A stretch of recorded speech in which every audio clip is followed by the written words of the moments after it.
अभी फ़िलहाल हमें लगाना है इसका फ़ैन, क्योंकि थर्मल पेस्ट ऐड हो गया है। ऐड होने के बाद सबसे मेन काम यही होता है हमारा कि भाई जो फ़ैन है, फ़ैन का और सीपीयू का दोनों का कॉम जो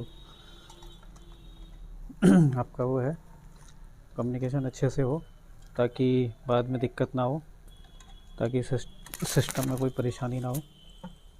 तो अभी तो फ़िलहाल लगा रहे हैं फ़ैन बढ़िया करके।